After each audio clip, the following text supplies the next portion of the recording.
আসসালামু আলাইকুম। চিকেন ভাজার রেসিপি দেখাচ্ছি। আগে থেকে আমি ম্যারিনেট করে রেখেছিলাম মশলা দিয়ে, এখন বেসন দিয়ে ভেজে নিচ্ছি, সেই প্রক্রিয়াটাই দেখাচ্ছি।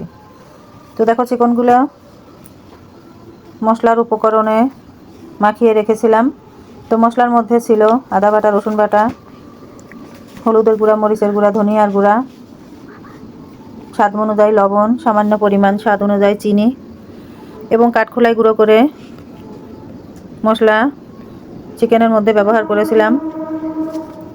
তার মধ্যে ছিল শাহি জিরা, স্টার মশলা, সাদা জিরা, সাদা গোলমরিচ, কালা গোলমরিচ, গরম মশলা, ডাল, ফল, লবঙ্গ, তেজপাতা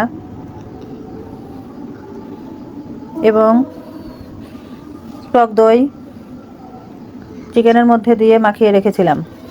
তো আমি কাঠখোলায় যে মশলাটা ভেজে রেখেছিলাম, সেই মশলাটা গুঁড়ো করে চিকেনের মধ্যে দিয়ে মাখিয়ে রেখেছিলাম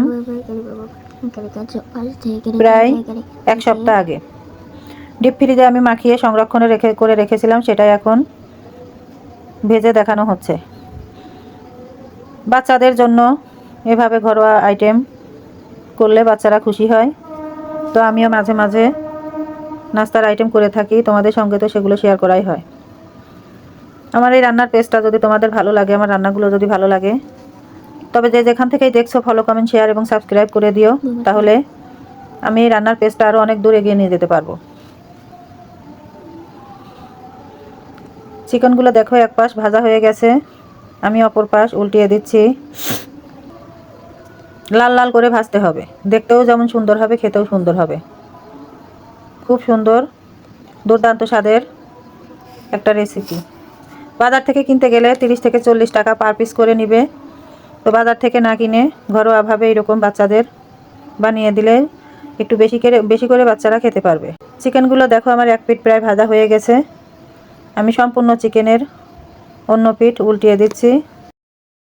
চিকেনগুলো ভাজা আমার শেষ, খাবারের জন্য রেডি। উঠে আমি পরিবেশন করে নিচ্ছি। দেখো, খাবারের জন্য রেডি। সস দিয়ে খেতেও ভালো লাগবে, মিয়োনিজ দিয়েও খেতে ভালো লাগবে, যে যেরকম, সুদা খেতেও ভালো লাগবে, যে যেরকম ইচ্ছা এভাবে বানিয়ে খেয়ে নেবে।